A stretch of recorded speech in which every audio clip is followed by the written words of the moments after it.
रुद्राय तवसे कपर्दिने क्षयधीराय प्रभरा महेमती यथा समसदिपदे चतुष्पदे विश्वं पुष्टं ग्रामे अस्मिन्ननातुरम् ॐ शान्तिः शान्तिः शान्तिः।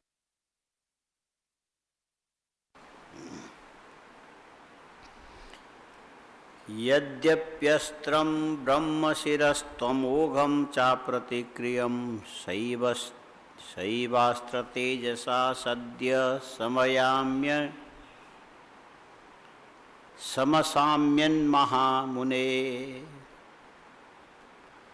मंस्थामा एतदाश्चर्यं सर्वचित्रमये शिवे यः स्वशक्त्याखिलं विश्वं सृजत्यवतिहन्त्यजः।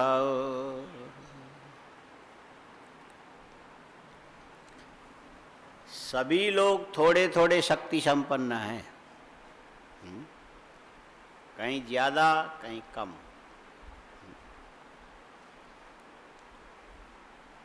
सृष्टि के आदिकाल से ऐसे चलता है। पहले ब्रह्मा हुए, ब्रह्मा जी के संकल्प में शक्ति है, इसीलिए उन्होंने अपने संकल्प से पूरे संसार को बनाया। और ब्रह्मा जी के शरीर में ताकत खोजने नहीं जाना चाहिए, उनके संकल्प में बल है बस।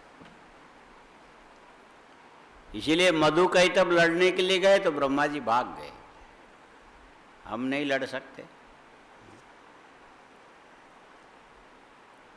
और ब्रह्मा से पहले ब्रह्मा को उत्पन्न करने वाले नारायण, उनमें दो प्रकार की शक्तियां, संकल्प शक्ति भी है और शारीरिक बल भी है, इसीलिए पालन करने वाले बन गए। और भगवान शंकर में सर्वशक्ति है। हाँ, भगवान शंकर में बज रहा है, भगवान शंकर में सर्वशक्ति है। और उनके शक्ति के बिना किसी की शक्ति काम नहीं करती है, सब कुछ भगवान शंकर की शक्ति है। विद्युत उपकरण कितने हैं? बहुत सारे हैं, लाइट, माइक और भी कई अनंत विद्युत उपकरण, और सब में काम करने वाली एक ही शक्ति है, बिजली। इसको क्या बोलते हैं? विद्युत शक्ति को क्या बोलते हैं? अंग्रेजी में क्या बोलते हैं? हाँ, विद्युत शक्ति, शक्ति, एनर्जी, पावर एक ही चीज़ है, अलग अलग है, ठीक है। भगवान शंकर की शक्ति है बस, सब में काम करती है, नारायण में, ब्रह्मा में। फिर आगे तपस्वी निकलते हैं, मरीचि हो गए, अत्रि हो गए, और पुलस्त्य, पुलह, अंगिरा, इनसे भी थोड़े कम लेकिन और भी अच्छे अच्छे लोग उत्पन्न हुए। अंगिरा से बृहस्पति हो गए, और शुक्राचार्य हो गए भृगु से। इनके आगे वंशावली चली, ऋचिक हो गए, जमदग्नि हो गए, परशुराम हो गए। लेकिन परशुराम के आगे संतान नहीं हुए, यदि होते तो फिर दुनिया में और उपद्रव मचाते हो, वो भी शक्तिशाली होते। फिर क्षत्रियों में शक्ति का प्रवाह चला, सबसे पहले मनु, और मनु के बाद बहुत सारे राजा और हुए। फिर पृथु हो गए, पृथु राजाओं में सर्वश्रेष्ठ। इसके बाद तो पता नहीं कितने होते चले गए, बहुत बड़े बड़े काम। पृथु से पहले ये पृथ्वी उबड़ खाबड़ थी, रहने लायक नहीं थी, और पृथु ने एक रात में इसको समतल किया, पूरी एक रात में। और जो पहाड़ बचे तो बच गए, रात भर का काम था। ब्रह्मा जी ने कहा था रात भर तुम कोशिश करो, जितना कर पाओगे ठीक, इसके बाद जो रहेगा भगवान भरोसे। इसीलिए कुछ पहाड़ रह गए, कुछ दुर्गम प्रदेश रह गए, वो भी सबके काम के लिए समझ। और पृथु के बाद भी बहुत सारे बड़े बड़े राजा लोग हुए शक्ति संपन्न। हाँ, रघु हो गए, दिलीप हो गए, अज हो गए, दशरथ हो गए, राम हो गए, रावण भी हो गए, वो भी कम शक्ति संपन्न नहीं था। तो ये सारी चीजें जितने भी बनी भगवान शंकर के शक्ति से ही बनी है सब। चला कहाँ से? शिव जी के यहाँ से। और एक जगह तो ऐसा भी आया, परमात्मा बड़े कारुणिक हैं। भगवान कारुणिक माने दया वाले हैं। दूसरों के दुख कष्ट मिटाने के लिए उनके हृदय के अंदर दया का भाव निरंतर जगता रहता है। सृष्टि के आदि काल में उनकी दया निकली तो क्या बना? बोले ये जल बन गया। जल भगवान के दया का कारण, और इसीलिए सबके जीवन जीवनम भुवनम वनम ऐसा बोलते हैं। जल भगवान की करुणा है। लेकिन इस करुणा के अंदर भी कई लोगों को कष्ट भी तो होता है। हाँ, जल से कष्ट नहीं होता। बाढ़ आ गई, बिहार डूब रहा है, यूपी के एक हिस्सा परेशान है पानी से, और थोड़ी दिन पहले चीन को भी धोने के लिए पानी चला गया। मैंने खूब धोया, और धुनाई उसकी होनी है। पानी ने धोया वो अलग चीज है, धोना अलग है, धुनाई अलग है। हाँ, धुनाई क्या होता है? धुनाई में ले जाके पटकना पड़ता अच्छी तरह से, उसके बाद फिर पानी में डुबाओ, फिर पटको, फिर डुबाओ। तो ये अभी होना बाकी है। अच्छा, अब ये जो भगवान की करुणा जो जल है, इसमें से प्रलय भी इसी में होता है। हाँ, प्रलय किससे होगा? जल से ही होगा। ये पूरी की पूरी, हम लोग खाली घबराते हैं प्रलय होगा तो क्या होगा। अरे क्या होगा? पूछे नहीं। प्रलय होगा, एक क्षण भी नहीं लगेगा। जो आंख के पलक गिरा के उठाने में जितना समय लगता है, उससे भी कम समय में ये जितने भी भूमि है ये सब पानी के अंदर डूब जाएगी। पता ही नहीं लगेगा हम कहाँ गए। खाली शरीर में ममत्व होने के कारण यदि प्रलय हो गया, हम नीचे चले गए और ये सब दब गया, और उस समय मरने लगेंगे, छटपटाएंगे, किसको बुलाएंगे, कोई सुनेगा? ये बेफालतू की बात है। ये आंख के पलक गिराने के हजारों हिस्से के अंदर ही अंदर तो सब कुछ है। प्रलय बोलते, क्या बोलते हैं? बोलो। प्र माने प्रकृष्ट, लय माने लीन होना। अच्छा, नींद आने पर कुछ दिखाई देता है? हाँ? जब नींद आती है, सो जाते हो, नींद में ये ख्याल रहता है मेरे सिर के नीचे के तकिए में रुई कौन सी है, कपड़ा कौन सा है, धुला हुआ है कि नहीं है, वहाँ पर चूहे के बच्चे नाचते कि नहीं नाचते, नीचे खटमल है कि नहीं है, जूं पड़े हैं कि नहीं पड़े हैं, साफ सुथरा है कि नहीं है, हमारा खाट कितनी कीमत का है, और वो कितना खर्चा करके किस कारीगर ने बनाया। ये सब नींद में ख्याल रहता है।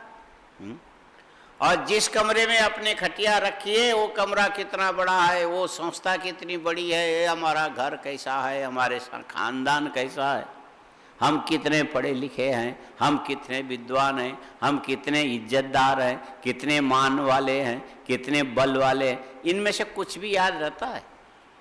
हाँ? अच्छा बताओ, नींद में कुछ भी याद नहीं रहता, पैसे भी याद नहीं रहते हैं। हाँ?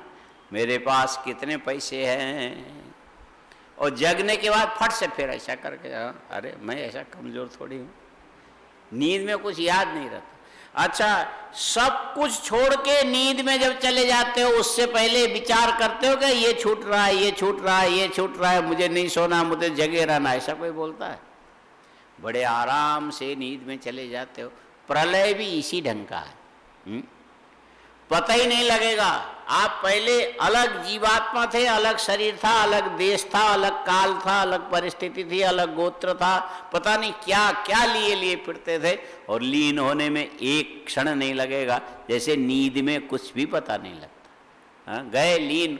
प्रलय यही है, जो कुछ दिख रहा है सब कुछ भगवान में लीन हो गए, वहां आनंद के अलावा कुछ नहीं है। प्रलय में क्या, केवल आनंद है बस। और जो भगवान का स्वरूप आनंद, वही हमारा भी अपना स्वरूप आनंद। हमने अपने स्वरूप तो छोड़ दिया ना, ये तो अपना अलग स्वरूप बना लिया, इसीलिए हम परेशान हो गए। यदि छोड़ दो तो अभी भी आनंद में हो। तो ये जल भगवान की करुणा है, और ये करुणा के चलते सबको लय करने में सबसे पहले जल में पृथ्वी डूबेगी, और इसके बाद आप तो शिव में उसी समय लीन हो गए, और फिर 1000 सूर्य की किरणें चलेगी। पूरा का पूरा जल तत्व उबल के भाप बन के काट कर, जैसे बर्तन में पानी रखते हैं ना, हा?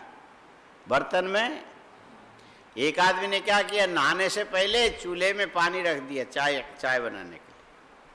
फटाफट नहा के आ जाएंगे, उसके बाद और वहाँ थोड़ा टाइम लग गया, उसको देर हुआ, उसके बाद आके देखा तो पूरा का पूरा जल के धुआं बन करके काला सारा, वो पतीली तो लाल हो गया। आग तो बराबर ही जलता रहेगा ना, आपके टाइम की प्रतीक्षा थोड़ी करेगा। वो ये नहीं कहेगा कि वो बेचारा नहा रहा है और पानी सिर पर डाल रहा है, उसको अच्छा लग रहा है और गाना भी गा रहा है, और ये बंद थोड़ी होगा चूल्हा। और जब वो प्रलय होने लगे तो ये सूर्य 1000 सूर्य के समान जब जलने लगे, उस समय ये जो समुद्र का पानी नहीं टिकता है, सब भाप बन जाएगा। हाँ? भाप बन करके तेज में लीन हो जाएगा, तेज जाके वायु में लीन हो जाएगा, वायु जा करके आकाश में। फिर ये लय प्रक्रिया, इसमें कोई नुकसान कोई परेशानी, हमने जो पकड़ के रखा उसकी चिंता हम अभी करते हैं, और जरा से चित्त लय में गया कि ये सारी चीजें सब भूल जाओ, कुछ याद नहीं रहे। सारी समस्याएं याद रहने की है, सारी समस्याएं। हाँ, एक आदमी 500 रुपया लेकर के कच्छ से आया, बम्बई में धंधा करने लगा, और करते करते करते 80, 70, 75 साल की उम्र तक धंधा किया उसने, और 75,000 करोड़ की संपत्ति जोड़ा उसने। कितना? 75,000 करोड़। फिर से बोलो, 75,000 करोड़। यदि इतनी संपत्ति गिनने की ड्यूटी आपको दी जाए तो आप एक दिन में गिन सकते हो? हाँ? मोदी ने थोड़ी सुविधा कर दी कि जो 1000 की जगह 2000 का नोट बना दिया, आधा ही गिनना पड़ेगा। यदि 1000 का गिनते तो 100 गिनोगे तो कितना होगा? हाँ? 1 लाख। हाँ?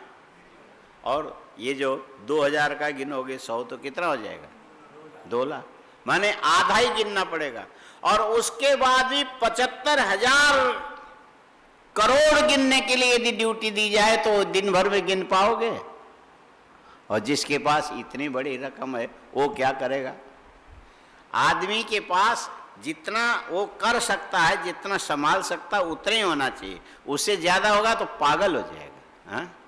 एक बार की ला करके 75,000 करोड़ आपके सिर पर डाल दिया जाए, ले इसको गिन, इसको संभाल, और पागल हो जाओगे आराम से। पहले तो मैं कब गिनूंगा, इतना मेरे से कैसे गिना जाएगा, कैसे कैसे, वो सारे सिस्टम होते उनके तो अपने अपने वो तो बेचारे 500 से संभालते गए संभालते गए संभालते गए, इसीलिए उनको मरते तक कोई समस्या नहीं हुई। और एक साथ किसी के सिर पर आकर के गिर जाए तब क्या होगा? ऐसे ही हम मर जाएंगे। वो तो 500 से 75,000 करोड़ में जाके मरे तो भी शांति से 2-2 लड़के हैं, बाद में संभाल लेंगे, कोई बात नहीं। और मरने के बाद भी हो सकता है कि वो अंगूठा लगाने के लिए कागज में कुछ दिन ऐसे रखा हो, लेकिन जहां प्राण निकला इसके बाद उनको कोई जरा भी तकलीफ नहीं हुई। तुम कहीं भी अंगूठा लगवा लो, क्या फर्क पड़ता है? कोई अंतर आने वाला नहीं है। ये तो जब तक देखा तभी तक परेशानी है, आंखें बंद हो गई। सम्मेलने नयनयोर नहीं किंचिद अस्ति। तो ये लय का मतलब है कि भगवान में लीन हो जाना। लीन होने में बहुत ज्यादा समय नहीं लगता है, और लीन होने से पहले आपको कोई चिंता भी नहीं होती। भगवान व्यवस्था बना के रखते, बस तुम ये जो जीवत्व छोड़ के ईश्वर में जाओगे तो वहां तुमको कोई चिंता फिक्र नहीं। हम जो परेशान होते हैं जीवत्व को बनाए रखने के लिए, और चलता भगवान की शक्ति से चलता है, लेकिन हम भी शांत रहने वाले प्राणी नहीं हैं। हम भी खाली शांति तो हम लोग पाठ करते हैं, हम लोग शांति का पाठ करते हैं। देव शांतिरंतरिक, ये भी सब जगह सब लोग नहीं करते हैं। पूरी दुनिया में कहीं भी किसी भी धर्म में जाकर के देखो, इस प्रकार के पाठ आपको मिलेगा नहीं। देव शांतिरंत, बोले हम लोग बैठ करके कहते ब्रह्मलोक में ब्रह्मा रहते हैं, उनकी इच्छा शक्ति से पूरा चराचर जगत व्याप्त है, और उनमें यदि उद्वेग आ गया तो पूरे जगत में उद्वेग आ जाएगा। ब्रह्मा में यदि उद्वेग आ गया तो पूरी दुनिया में उद्वेग आएगा।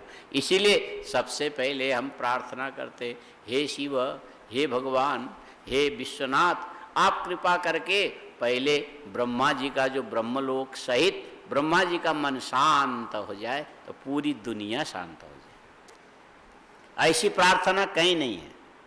हाँ, ये जो ईसाई धर्म के जो धर्म ग्रंथ पढ़ने के लिए जाओ, ऐसी चीजें नहीं मिलेगी, मुस्लिमों में नहीं मिलेगी, और बौद्धों में थोड़ी बहुत है, लेकिन वो ईश्वर को नहीं मानते, इसीलिए वो भी थोड़ा अधूरा है। और ये तो केवल वेदों के अंदर ही मिलेगा। ले देव शांति, द्युलोक शांत हो जाए। और द्युलोक तो शांत है, कोई बात नहीं। अंतरिक्ष में उपद्रव मच गया तो क्या करोगे? बड़े बड़े परमाणु बम बन गए और जमीन में नहीं आया, अंतरिक्ष में छूटता चला गया। किसी के पास 50 है, किसी के पास 100 है, किसी के पास 300 है, किसी के पास 500 है। ये सब के सब अंतरिक्ष में यदि फटने लग जाए तो क्या ये पृथ्वी सुख शांति से रहेगी? वो तापमान से वही से मर जाएगी, अपने आप ही मर जाएगी। इसीलिए हम लोग प्रार्थना करते, हे भगवान, हे शिव, तुम्हारी कृपा होगी तो ब्रह्मा जी के लोक में शांति, उसके बाद अंतरिक्ष भी शांत हो जाए। देव शांति अंतरिक्ष गुण शांति। बोले अंतरिक्ष में भले शांति रहे, लेकिन मारा मारी ये पृथ्वी में बनी रहेगी।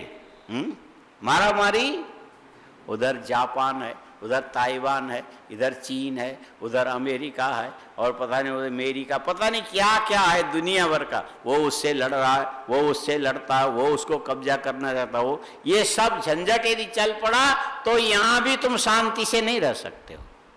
इसीलिए हम प्रार्थना करते, हे भगवान कृपा करो, पूरी पृथ्वी में सबको शांति मिले। कैसी कैसी प्रार्थना, ऐसे कहीं संसार में नहीं मिलेगा। देव शांति अंतरिक्ष गुण शांति ही पृथ्वी शांति। बोले ठीक है, पृथ्वी में कोई किसी के मन में कोई राग द्वेष नहीं, लेकिन एक बार समुद्र में बड़े बड़े सुनामी की लहर चल पड़े तब क्या होगा? फिर अशांति। बोले नहीं, ये जल तत्व भी प्राणी के हित के लिए बने। देव शांतिरंतरिक्ष गुण शांति ही पृथ्वी आपह शांति। और ठीक है, पानी में कोई सुनामी नहीं आया, तूफान नहीं आया, लहरें नहीं आई, और ये जो बड़े बड़े होते हैं ना वायुमंडल में कुछ ऐसा होने से समुद्र के पानी आ जाता है। ये तूफान इतने किलोमीटर के रफ्तार से हवा और पानी मिलकर के आया पूरे गांव के गांव। ये अशांति नहीं रही, कोई बात नहीं। इसके बाद भी आप शांत नहीं रहोगे। खाने की चीजों में कोरोना आ गया, तब क्या करोगे? इसीलिए औषधयः। देखो हमारी शांति की कामना कितने व्यापक। पहले ब्रह्मलोक, उसके बाद अंतरिक्ष, उसके बाद पृथ्वी, उसके बाद जल, इसके बाद औषधियां। औषधियां माने ये खाने के लिए जितने भी अन्न के दाने दाने हैं। बोले ये जीवनी शक्ति तो देवे, लेकिन इसके द्वारा किसी के मन में उद्वेग उत्पन्न न हो। औषधयः शांति ही। कितने चीज आ गए शांति पाठ में? द्यौ शांतिरंतरिक्ष गुं, द्यू को द्यौ बनाए। कई ब्राह्मण लोग ऐसे भी अर्थ करते हैं कि भाई शांति तब मिलेगी जब तुम दोगे, दो तो शांति मिलेगी, जबकि इसका ऐसा अर्थ है ही नहीं। द्युलोक माने ये जो ब्रह्मलोक, द्यौः शांतिरंतरिक्ष गुं शांति, पृथ्वी शांति, जल में शांति हो, औषधियों में शांति, औषधयः शांति, शांति। और ऐसा भी नहीं होना चाहिए कि मनुष्य के मन में शांति आ गई और प्रचार करने के लिए चल पड़ा, और उसने वो बना लिया, लोगो बना लिया, ओम शांति, सब जगह लगा हुआ मिलेगा। क्या मिलेगा? बोले ओम शांति, इसके शरण में आओ तुम्हारा कल्याण। उसको भी पता नहीं ये ओम शांति क्या है।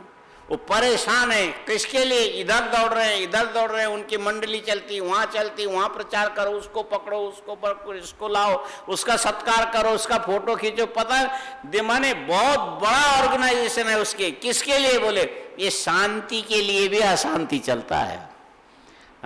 हम लोग प्रार्थना करते हैं, हे भगवान जिसके मन में शांति हो, वो शांति के प्रचार को लेकर के दुनिया में अशांति न फैलावे। शांतिरेव शांति सामा शांतिरेव।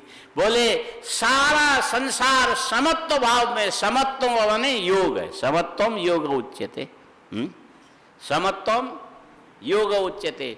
चाहे सुख हो, चाहे दुख हो, चाहे उन्नति हो, चाहे अवनति हो, हर चीज में समत्व भाव ला करके आदमी चुपचाप अपने आप में शांति की अनुभूति करे, यही ब्रह्म का रूप है।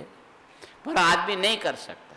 ईश्वर ने तो अपने करुणा से जल तत्व बनाया, लेकिन उसी को लेके ये समुद्र मेरा, ये समुद्र तेरा, ये सीमा तुम्हारी, ये सीमा हमारी, अब भयंकर लड़ाई की तैयारी है। माने भगवान की कृपा के अंदर ही अशांति उत्पन्न कौन करता है? जीवात्मा अपने जीव ग्रंथि से अशांति उत्पन्न करता है, और इन्हीं के अंतर्गत सारी चीजें आ गई। ये कौरव पांडव भी तो आखिरी जीव ग्रंथि है।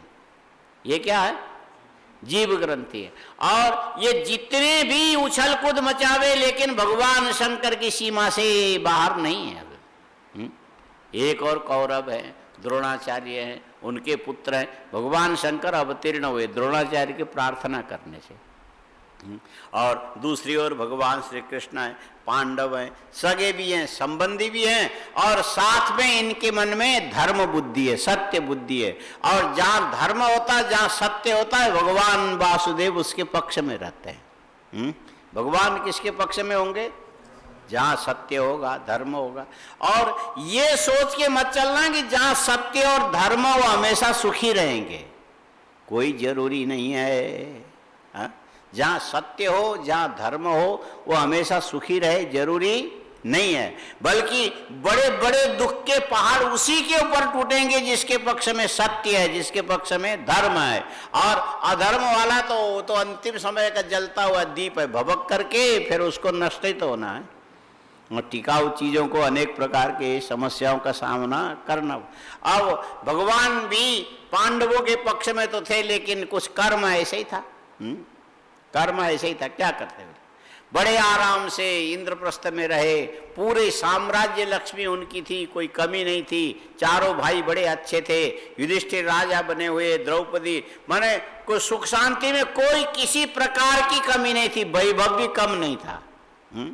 पांडवों के वैभव को देख करके तो दुर्योधन चलने लगा।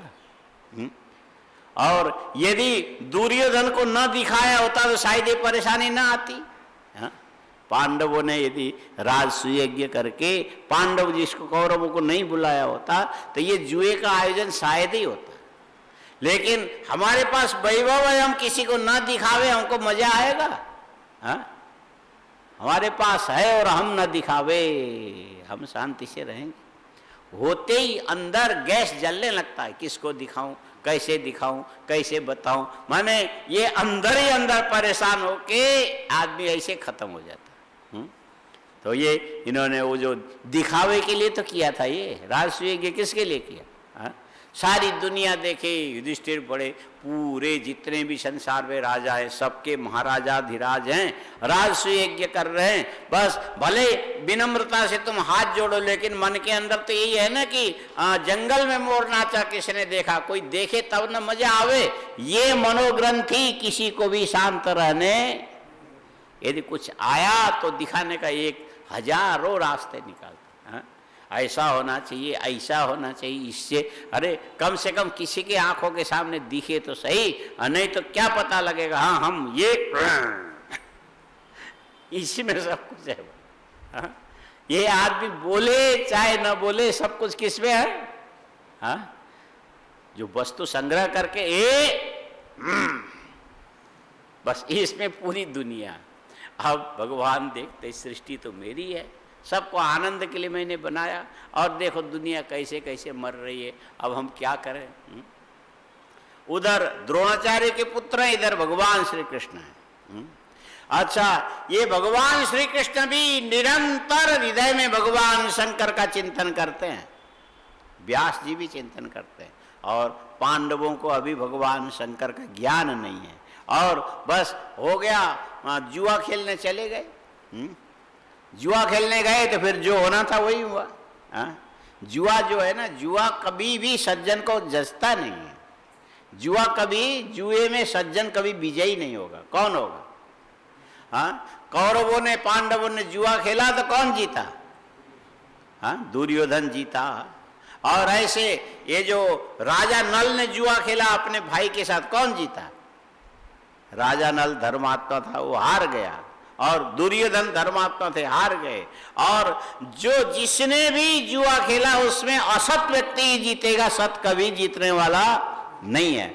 और सही बात तो यह है कि उस जुए में मत जाओ, लेकिन युधिष्ठिर का मन माना नहीं, किसी ने ललकारा तो आखिरी में सम्राट हूं, किसी भी चीज में कमजोर होकर के पीछे हट जाऊं तो दुनिया क्या कहेगी? नहीं, मैं पीछे नहीं हटूंगा, जो होगा देखा।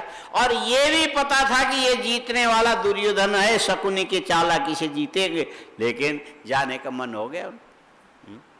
एक बार जो होना था अनर्थ हो गया, और द्रौपदी ने किसी तरह से बचा तो लिया, उसके बाद फिर से षड्यंत्र चला, फिर बुलाया, आओ युधिष्ठिर, फिर जुए की सभा सजी है। ये सुनते ही अर्जुन आदि ने कहा कि अब मत जाना, कृपा करो।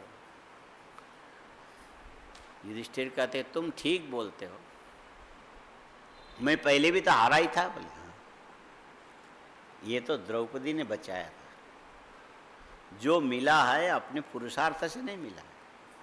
हाँ, क्या ये दहेज की संपत्ति में तुम जियोगे? मैंने द्रौपदी ने जिताया का मतलब दहेज ही तो हुआ।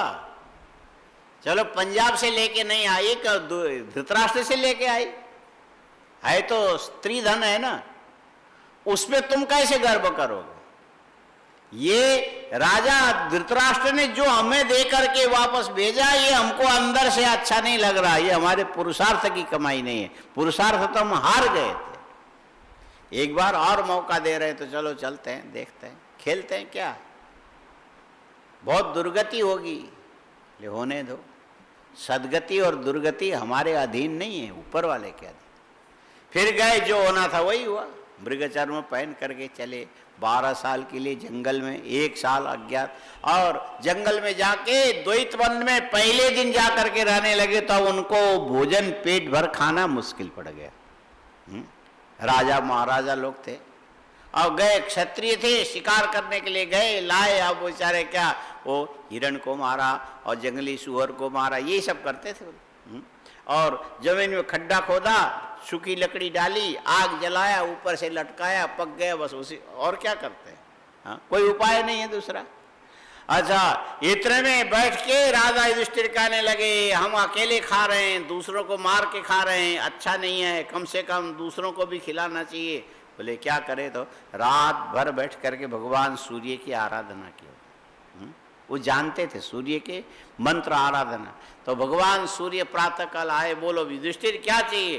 बोले मैं 4 भाई, हम लोग 5 भाई हैं, एक द्रौपदी है, और बस इतने का तो गुजारा आराम से शिकार करने से हो जाएगा, लेकिन यहाँ जंगल में बड़े बड़े ऋषि हैं, मुनि हैं, महर्षि हैं, इन सबको हम बुलावे और साथ में सत्संग करें शास्त्र के, और ये फिर खाना बनाने के लिए खोजने के लिए चलेंगे तो सारा अव्यवस्था हो जाएगा। इनको खिला सके इसके लिए आप कुछ करो। हमारा तो हाथ हमेशा सबको खिलाने में लगा रहा है। सूर्य ने कहा अच्छा अच्छा ठीक, खिलाना चाहते हो? उन्होंने एक पात्र दे दिया है, अक्षय पात्र दे दिया, और उसमें अलग अलग अलग खाने थे। लो युधिष्ठिर, तुमको लकड़ी जलाना नहीं पड़ेगा, चूल्हा जलाना नहीं पड़ेगा, इस पात्र में सारी चीजें जो तुम्हारे मन में होगा वही चीज इस पात्र के अंदर मिलेगा। पात्र एक ही है, उसमें छोटे छोटे छोटे खाने, और एक बार निकालोगे तुम्हारे हाथ में आएगा, उसके बाद जिसको दोगे उसका उतने से पेट भर जाएगा। दूसरी बार और दूसरी रुचि की चीज मिलेगी, तीसरी बार तीसरी रुचि की चीज, माने कितने भी आदमी को तुम खिलाओ ये पात्र कभी खाली होने वाला नहीं है। और एक बात है कि ये जब द्रौपदी खा लेगी उसके बाद ये पात्र खाली हो जाएगा। द्रौपदी ने खा ली, उसके बाद पात्र खाली। बोलो, द्रौपदी ने खा ली तो पात्र फिर खाली। ऐसे तो होता है, खाने के बाद तो खाली होता है। ये खाली जो शब्द है ना, यहीं से क्या हुआ, बोले खाली। लड्डू रखे थे, रोज दो दो खाते थे, 60 लड्डू रखे थे, रोज 2 खाओगे तो कितने दिन चलेगा? 60 लड्डू रोज 2 खाओगे कितने दिन चलेगा? 3 दिन। हाँ, 30 दिन, 1 महीने में खाली हो जाएगा। 1 महीने के बाद बर्तन देखो तो क्या हुआ, खाली। मैंने खाली, दोनों एक ही शब्द है। खा लिया, ये भी खाली और खाली। बोले यदि द्रौपदी ने खा लिया तो ये बर्तन फिर पूरे अगले दिन, दूसरे दिन प्रातः काल देगी, उस दिन दूसरे सूर्योदय में दे, उस सूर्योदय में नहीं देने वाले। युधिष्ठिर खुश हो गए, ठीक है अब तो बड़ा जमावड़ा हो गया। भील भी आवे, कोल भी आवे, ऋषि भी आवे, ब्राह्मण भी आवे, क्षत्रिय भी आवे। अरे युधिष्ठिर के पास में बैठ करके धर्म चर्चा शुरू होगा, ये तो सार गर्भित सारी बातें बोलेंगे और बड़ा अच्छा लगेगा। पांडवों की सन्निधि भी साधारण नहीं है और पूरी दुनिया इकट्ठी हो गई। और दुर्योधन ने देखा ये यहाँ बड़े राजा बन के बैठे थे, वहां देखे क्या कर, देखा तो वहां भी बड़ा मौज है। झोपड़ी में रह रहे हैं और गोबर मिट्टी सी लिपी हुई जमीन है, और ये जो पत्ते के बने हुए झोपड़ी है उसमें कोई गर्मी भी नहीं है, ठंडी भी नहीं है, बड़ा अच्छा जंगल की हवा चल रही, सब लोग बड़े खुश हैं और सब इतने लोगों को खिला के खा रहे हैं। ये तो यहाँ आके भी सम्राट ही बन गए। पता किया कहाँ से खिलाते, बोले वो अक्षय पात्र है। किसने दिया, बोले सूर्य ने दिया। ये सूर्य भी वहीं मरने गए। कौन बोलता है? दुर्योधन बोलता है। कोई किसी को देवे तो खुशी होनी चाहिए, लेकिन दुर्योधन को अंदर से अच्छा नहीं लगा। ये यहाँ देखो क्या इनको जरूरत पड़ी थी, हम चंद्रवंशी हैं और ये सूर्य पता नहीं कृपा करने वहाँ मर गए, युधिष्ठिर को दे दिया। अच्छा उसमें क्या कमी, बोले द्रौपदी के खाने के बाद उसमें कुछ नहीं मिलेगा, बर्तन खाली रहेगा। ठीक है कोई बात नहीं। और इधर दुर्योधन ने पूरे युधिष्ठिर का साम्राज्य अपने हाथ में ले लिया था। बड़े बड़े ऋषि मुनि महर्षि सबको बुला के सेवा करने लगा, दिखाने लगा ये करूँगा ये। और दुर्वासा ऋषि को बुलाया। दुर्वासा ऋषि के साथ 10,000 उनके शिष्य चलते थे। कितने? 10,000। और दुर्वासा का ये नियम था कि जो हमें अपने घर में बुलाएगा पहले हमारे 10,000 शिष्यों को खिलाएंगे, उसके बाद मैं खाऊंगा, इससे पहले जिसकी हिम्मत हो बुलाओ। दुर्वासा भी एक चुनौती थे, ऋषि नहीं थे। सबके लिए चुनौती थे। बोले हमें तो क्या 2 रोटी दे के खुश करोगे, उसके बाद तुम क्या क्या मांगोगे कोई ठिकाना है। यदि तुमको मांग रहे हैं तो इतनों को पहले खिलाओ। और दुर्योधन के पास तो साधन था, लगाया खूब सेवा में। 10,000 शिष्यों के लिए अलग अलग उसने 10,000 बढ़िया बढ़िया घर बना दिया, सेवा करने वाले बना दिए, दूध दही बने, कोई चीज की कमी नहीं। दुर्वासा के शिष्य तो मस्त हो गए। और 4 महीना चातुर्मास में एक अक्षर किसी ने नहीं पढ़ा, हाँ? न किसी ने जप किया, न किसी ने तप किया, सब भंडारा खाने में मस्त थे। हाँ? ये भंडारा खा के कोई पढ़ता नहीं है। हाँ? भंडारा खा के पढ़ता नहीं। हाँ? हमारे यहाँ भी ये समस्या होती है। ये रात को भोजन के बाद जा कर के कम से कम 9:45-10 बजे तक तुम लोग आवर्तन करो जो दिन में पढ़ा उसको, तो कुछ दिन तो चलता रहा। अब ये कोरोना धीरे धीरे कम हो गया और लोगों का रोना बढ़ गया। लोग आके भंडारे मारने लग गए यहाँ। उस भंडारे के चलते विद्यार्थी कहते आज तो हम थक गए। क्यों थके? बोले भंडारा खा के थक गए। चलो मर गए। माने न खाओ तो भूखे मर गए, खाए तो हाँ ज्यादा खा के मर गए। फिर काम। और दुर्योधन के अन्न खा करके दुर्वासा के शिष्य तो मस्त हो गए। दुर्वासा के शिष्य मस्त हो गए। दुर्वासा देखने लगे अब तो 4 महीने का व्रत तो किया ही किया, कोई बात नहीं, कहीं जा नहीं सकते, यहाँ ज्यादा दिन रहना नहीं चाहिए। 4 महीने तक जो सेवा किया, अब तो सारे शिष्य कहे वाह वाह वाह वाह, क्या दुर्वासा ने ये दुर्योधन ने सेवा। अंत में दुर्वासा कहने लगे दुर्योधन तेरे नाम के पहले भी दू है, मेरे नाम के पहले भी है। हाँ? वो दुर्योधन और ये दुर्वासा। 4 महीना बड़ी सेवा तुमने की, कोई बात नहीं, मैं जाते जाते तुमको कुछ दे के जाना चाहता हूँ, मुफ्त में नहीं खाना चाहिए। बोल तुमको क्या चाहिए? गुरुजी हमने तो खाली आपकी सेवा के लिए सेवा किया, कुछ नहीं चाहिए। माने ये सब दुर्योधन को अच्छा आता है। दुर्योधन बनने से पहले अच्छा बोलना भी सीखना चाहिए। हाँ? दुर्योधन बनने से पहले वो हस्तिनापुर में पैदा हुआ था। कहाँ पर? दुर्योधन कहाँ का था? हस्तिनापुर का था। वो लोग बोलना अच्छा जानते हैं। और हरियाणा में पैदा होकर तुम इस ढंग से नहीं बोल सकते हो। आया समझ में? भाषा ही बदल जाएगी, हिसाब ही दूसरा हो जाएगा। और दुर्योधन हस्तिनापुर का था, इसीलिए गुरुजी हमने जो सेवा किया, मन में ये बात थी नहीं, बस केवल सेवा के लिए किया, हम आपसे कुछ मांगना नहीं चाहते, बस आपका आशीर्वाद हमारे अंदर बना। और ठीक है फिर भी कुछ मेरी खुशी के लिए मांग ले बेटा कुछ। जब आप इतना आग्रह कर रहे हैं तो पहले अब मैं तो कोई अच्छा आदमी नहीं हूं। किसने बोला? दुर्योधन ने बोला मैं अच्छा आदमी नहीं हूँ, मैं अंदर का बड़ा खराब हूँ। अपनी बात बताते हुए मुझे बड़ा शर्म आता है और आपको दिखाई नहीं देता हूँ मैं अंदर क्या हूँ। ये तो विडंबना में क्या करूँ? अब मांगूंगा पता नहीं ऐसी चीज मांग लूँ जो आपको देने में कठिनाई हो। यदि आपको देना और मुझे मांग नहीं है तो आप पहले हाथ में जल लेके प्रतिज्ञा करो जो मांगूंगा जरूर दोगे। दुर्वासा कहने लगे मेरे सामर्थ्य को चुनौती दे रहा है, इतना बड़ा तपस्या। और वर्षों तक तो हमने खाली दूर्वा के 5 पत्ते वाले दूर्वा को लेकर के पानी में डुबा करके उसको अलग करके उतने ही पानी पी के हमने तप किया, पत्ते भी नहीं खाए दूर्वा। ऐसे दूर्वा में एक अमृत जन्मा है, ऐसे कई जगह लिखा भी है। यदि दूर्वा को लेकर के उसके कोमल कोमल पत्तों को पीस करके और उसका रस यदि चीनी में मिला करके पिया करोगे, तुम्हारे खुराक धीरे धीरे धीरे धीरे कम होगा और उसी से तुम्हारा सारा शरीर चलने लगेगा। बोले दूर्वा अमृत जन्मा है, ऐसा बोलते हैं। तो उन्होंने कभी 10-12 साल में एक जना से तिनका ले लिया, बाकी तो बस दूर्वा को डुबाया और पानी पी लिया। अमृत जन्मा, अमृत से उत्पन्न हुआ है दूर्वा। ये दूर्वा ही ऐसा पौधा है कि जो एक बार काट करके सुखा के चूर्ण बना के बोरी में भर के 12 साल रखोगे, इसके बाद बारिश आने पर खेत में फैला दोगे तो फिर उग जाएगा, कभी नष्ट नहीं होता है। इसीलिए दूर्वा को अमृत जन्मा बोलते हैं। और उससे जिन्होंने तपस्या किया वो दुर्वासा कहने लगे मेरा सामर्थ्य जानता नहीं इसलिए इधर उधर की बात करता, मांग क्या चाहिए।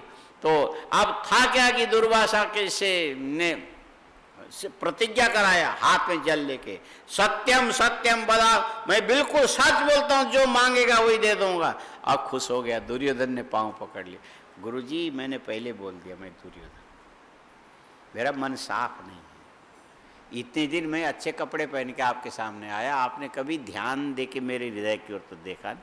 मेरे मन में एक ही खटकी है, मैंने आपकी सेवा की अच्छी बात है, आप भी जाओ द्वैत वन में जाके 10,000 शिष्यों के सहित दिन में द्रौपदी के भोजन करने के बाद आप उनसे भिक्षा की याचना करो।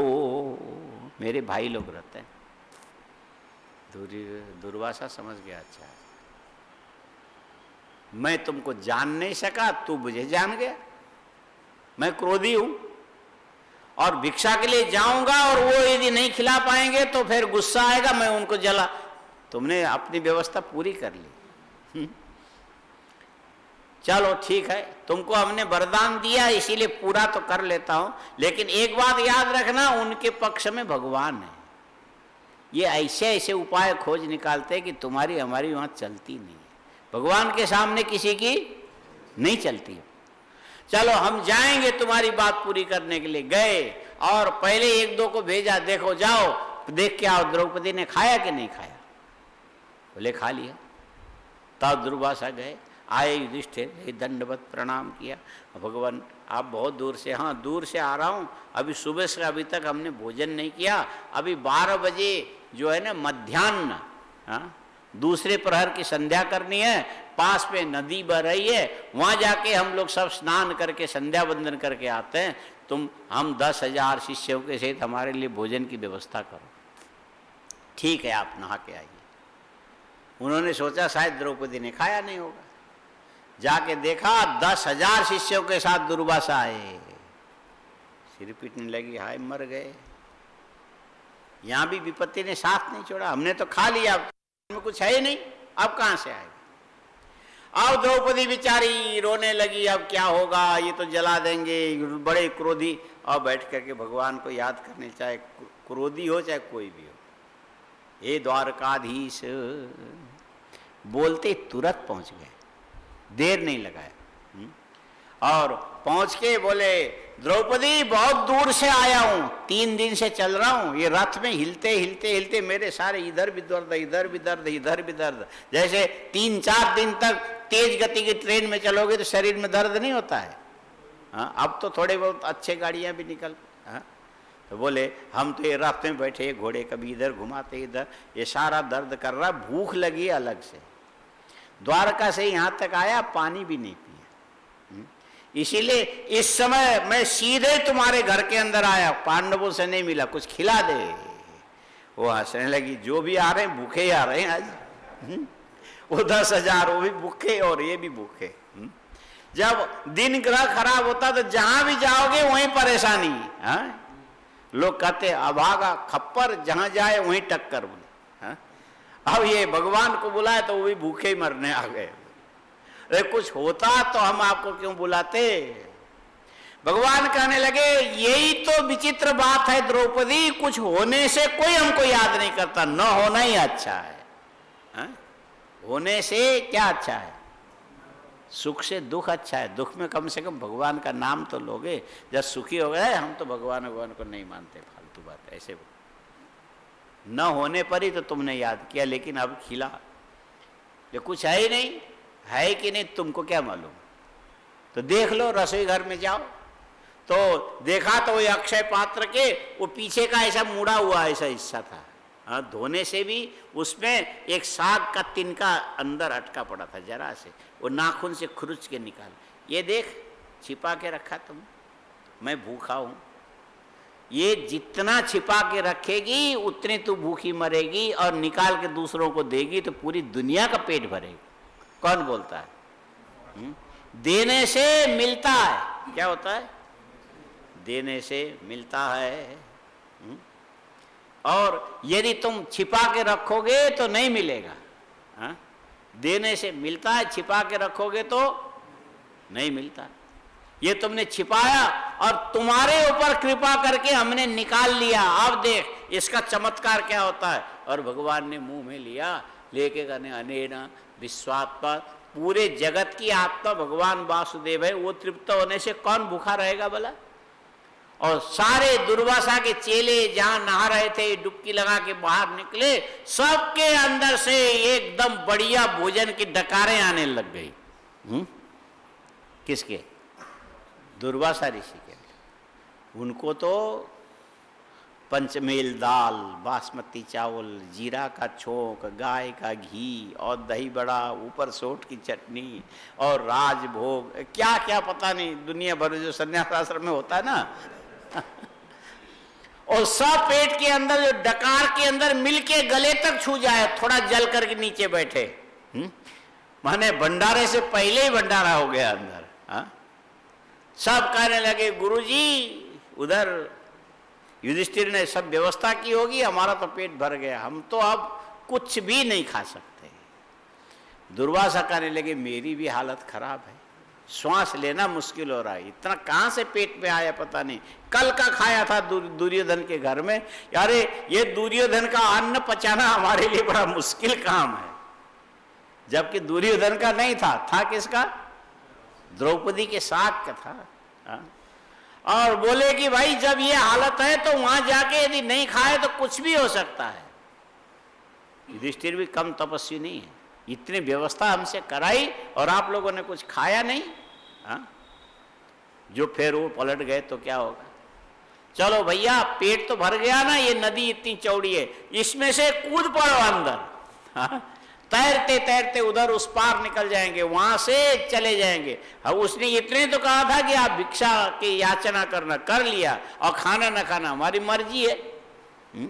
चल पड़े। भगवान श्री कृष्ण कहते इधर पांडवों से मिलने गए तो सब बैठे थे, सब बोल रहे थे कृष्णाय वासुदेवाय हरे परमात्मने प्रणत क्लेशनाशाय।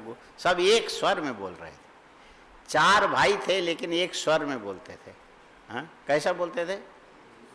4 भाई एक स्वर में। आप लोग 2 भी एक स्वर में नहीं बोलोगे, अलग अलग बोलोगे। एक बोलेगा कृष्णाय वासुदेवाय हरे, दूसरा बोले कृष्णाय वासुदेवाय हरे, और तीसरा बोलेगा कृष्णाय, चौथा नाक टेढ़ा करके। माने हर आदमी की अलग अलग आवाज, सबकी अलग अलग धारणा, अलग अलग भावना। कोई भी एक रास्ते से चलने को इस दुनिया में तैयार नहीं है। खाली वेदों में मंत्र है, कभी कभी कोई विज्ञ व्यक्ति बोलते हैं, सुन लेते हैं, संगच्छध्वम संबद्धम संभो मनांसी जानताम। इसमें तो फिर दूसरे के पीछे चलोगे तब न एक साथ चलना होगा। यहाँ तो जो है हम ही हैं बस, हमारे अलावा कोई नहीं, और जो जानते हैं हम ही जानते हैं। किससे सीखने के लिए जाएंगे? सीखने के लिए बैठे तो हमारी बेइज्जती होगी। तो फिर वहां तो चारों भाई एकदम सुशिक्षित थे, बैठ गए, बोले कृष्णाय वासुदेवाय हरे परमात्मने प्रणत क्लेशनाशाय गोविंद। आंख बंद करके चारों एक स्वर में बोल रहे हैं। उनको बड़ा आनंद आ रहा है। दुर्वासा आकर के भले हमको जला दे कोई बात नहीं, लेकिन हम भगवान के शरण में है, भगवान के अलावा कुछ भी उनको पता ही नहीं लग रहा है। और भगवान कहे जाकर के धीरे से ले प्रणत क्लेशनाशाय गोविंदाय, और उसको ही दोबारा ये श्लोक शुरू ही नहीं होने दिया। प्रणत क्लेशनाशाय गोविंदाय प्रणत क्लेशनाश। युधिष्ठिर ने आंख खोल के बोला, भाई एक को अंतिम तक क्यों बार बार बोलते हो? कृष्णाय बा, ये सब देखा तो भगवान सामने खड़े हैं, वो बुलवा रहे। प्रणत क्लेशनाशाय मतलब समझ में आया? उन कृष्ण को नमस्कार है, वासुदेव को नमस्कार है, हरि को नमस्कार है, परमात्मा को नमस्कार, जो नमस्कार करने मात्र से सारे क्लेश को समाप्त करने वाले उनको बोले। खाली नमस्कार करने से सारा क्लेश नष्ट होता है, फिर कृष्ण वासुदेव हरि की क्या जरूरत है? और प्रणत क्लेशनाशाय गोविंदाय, बोले इसी को बार बार बोलो। बोले गोविंद तुम आ गए, जब तुम सब लोग बुला रहे हो तो हम कहाँ जाएंगे? आना ही था। मन से बुलाओगे तो फिर हमको आना ही पड़ता है। हाँ? मन से बुलाओगे, घड़े के गले में रस्सी बांधोगे, कुएं में लटकाओगे, नीचे जाके डुबाओगे, पानी भर जाएगा। उस रस्सी को पकड़ के जब खींचोगे तो पानी के सहित घड़ा आएगा कि नहीं आएगा? बोले ये मेरे नाम ही केवल रस्सी है, मेरे गले में बंधा हुआ है। हाँ? कृष्ण नाम किसके गले से बंधा हुआ है? और बोलोगे अपने मुख से, और चिंतन करोगे हृदय में, वो कृष्ण कहीं भी पड़ा होगा, खींच के आएगा कि नहीं है? हाँ, खींचोगे तो आ जाएगा। और तुमने खींचा तो मैं द्वारका से आ गया। किसके लिए? यहाँ क्या क्या करने के लिए बैठे? बोले मरने के लिए बैठे। तो अभी तक मरे नहीं। भगवान कहते मरने के लिए बैठे, मरे नहीं। युधिष्ठिर कहने लगे हम महा अभागे हैं। कुंती पुत्रो तुम अभागे हो गए? बोले चाहने पर हमको मृत्यु भी नहीं आती। हम तो पक्का निश्चय करके बैठे थे दुर्वासा ऋषि आएंगे, श्राप दे के भस्म करेंगे, ये जीवन का क्लेश खत्म हो जाएगा। बड़े दुखी हो रहे थे, लेकिन कहाँ दुर्वासा को बुलाया तो हंसते हुए आप आ गए। हम तो सोचे कि मुंह से आग अग्नि की ज्वाला निकालते हुए आएंगे, आप कैसे? भगवान कहने लगे युधिष्ठिर मरना भी इतना सहज नहीं है। तुम चाहोगे तब मरोगे, ऐसा नहीं हो सकता। संसार की सृष्टि भगवान करने वाला है। भगवान शिव का याद करो। तुम्हारी जैसी परिस्थिति मेरे सामने भी बहुत बार आया। तुम खाली इंद्रप्रस्थ छोड़ा, हस्तिनापुर छोड़ा, एक बलकल पहन करके आ गए। हमने भी तो मथुरा छोड़ा, हाँ, गोकुल छोड़ा, वृंदावन छोड़ा, मथुरा में आ गए, कंस को मारा, दुनिया भर के लोगों को दुश्मन बनाया, और वो बिहार से आ गए हमको भगाने के लिए। भगवान को भगाने कहाँ से आए? बिहार से। इसीलिए वो याद के लिए भगवान ने छोड़ा यादवों के कुछ, हाँ, लालू वो इत्यादि वहाँ बिहार में, और ये मुलायम शेर इधर, हाँ, कहाँ है? यूपी में। बोले ये उन्होंने अपने अपने निशाने छोड़े भगवान ने। बोले ये वहां से आके मथुरा से हमको निर्वासित करने वाले कौन है? हाँ, बिहार के। अरे जरासंध, उसने तो सारा मथुरा को तो माने बर्बाद कर दिया था। इसके बाद भगवान ने कहा ये रहने लायक जगह नहीं है, यहां से भागो।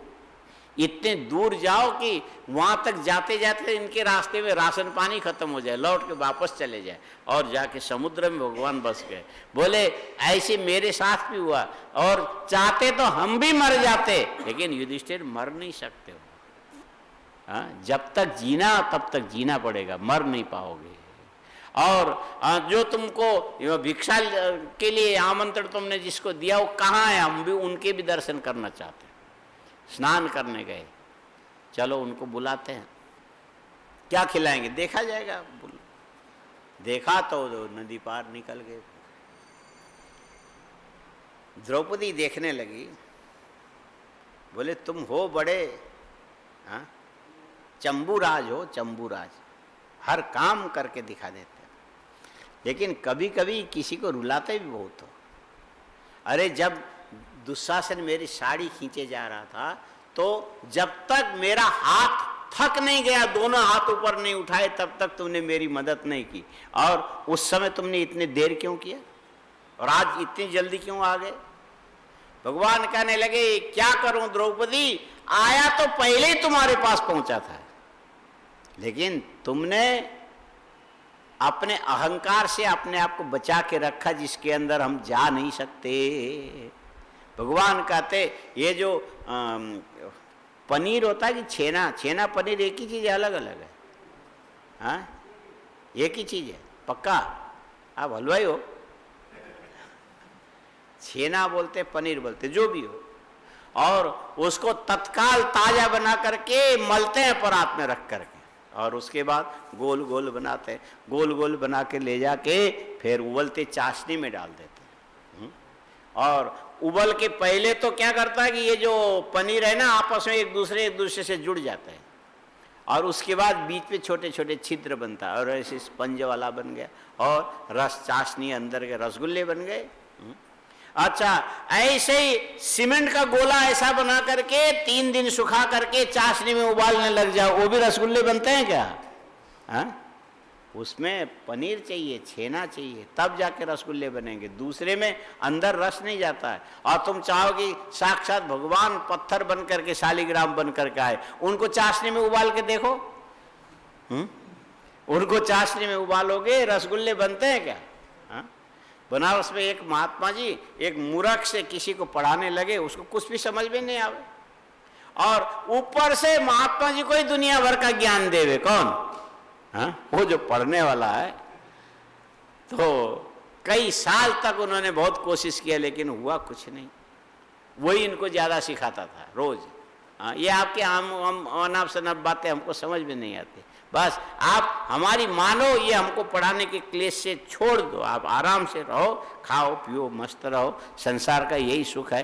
तो महात्मा जी ने मुख से शब्द निकाला, बोले ये पक्का शालिग्राम है, ये चाशनी में हजारों वर्ष उबालो लेकिन इसके अंदर मिठास जाने वाला ये शालिग्राम है। आया समझ में?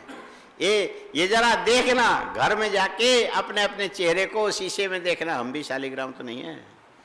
हाँ, आया समझ में? हम भी भगवान नारायण की पूजा के काम आने वाले। खाली चंदन लगाओ, तुलसी चढ़ाओ, भोग लगाओ और पूजा करते जाओ, लेकिन ये वर्षों कुल परंपरा से करते चले आ रहे हैं, लेकिन उनमें जरा भी एक कण भी अंदर कोई चीज गया। हाँ? ऐसे काफी लोग होते हैं जहाँ क्या बोलते हैं उसमें, चाहे कितने सुना सुना के मर जाओ लेकिन सामने वाले में फर्क पड़ने वाला वो तो शालिग्राम है भाई। हाँ? क्या बोलते हैं शालिग्राम है। ले किसी को कुछ कहने की जरूरत नहीं, खाली इतने, हाँ शालिग्राम को नमस्कार है, शालिग्राम शिला रूपम।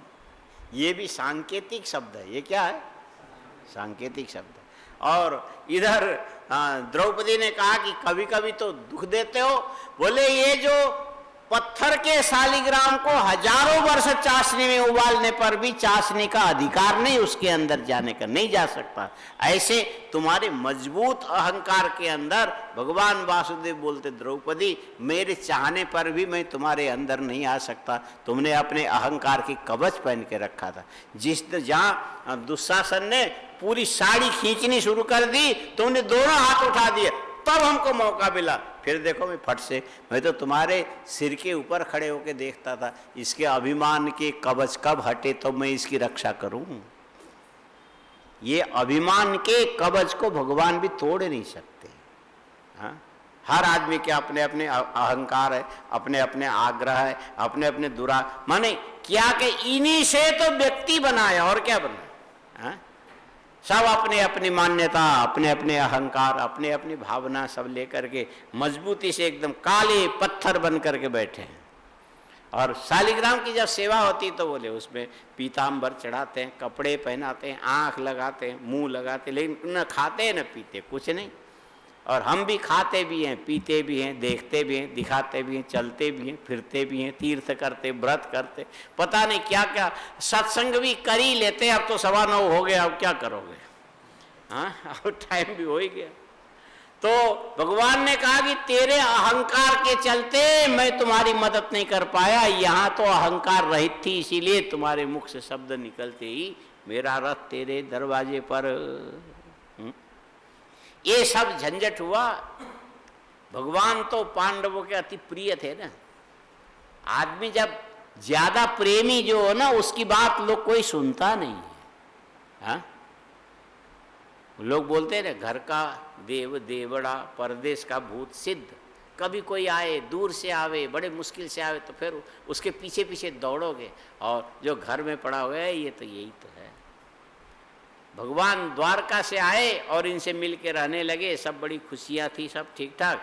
और धीरे से भगवान ने कहा, देखो पांडवों, तुम्हें जो परेशानी आई ना, इसको मिटाने का एक ही साधन है, भगवान शंकर के शरण में जाओ। किसने बोला? श्री कृष्ण ने कहा शंकर के शरण में जाओ, और पांडवों ने कहा, हंसने लगे, आपके रहते हमको भगवान के शरण में जाने की क्या जरूरत, हम तो आपके अलावा और किसी को जानते भी नहीं है, मानते भी। भगवान ने सिर पीट लिया, तेरी आप जो हमारी न माने और हमको माने, क्या फायदा है। भगवान क्या बोलते हैं? जो हमारी न माने केवल हमको माने। ये शब्द में भेद है। बोलो, हमारी न माने, जो हमको माने। वो शर्मा जी, आप तो वकील हो, पीछे बैठे हो। जो हमारी न माने, बोलो, जो हमको माने। उससे क्या फायदा।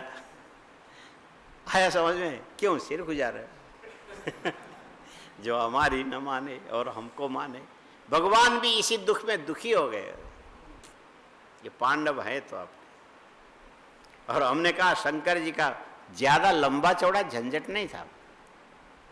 द्वारका से लेके यहां तक क्या एक श्वास भी मेरी ऐसी नहीं जाती है पांडवों, मैं मेरे मुख से हर श्वास अंदर आने के बाद बाहर निकलता तो ओम नमः शिवाय ये मंत्र बन के निकलता।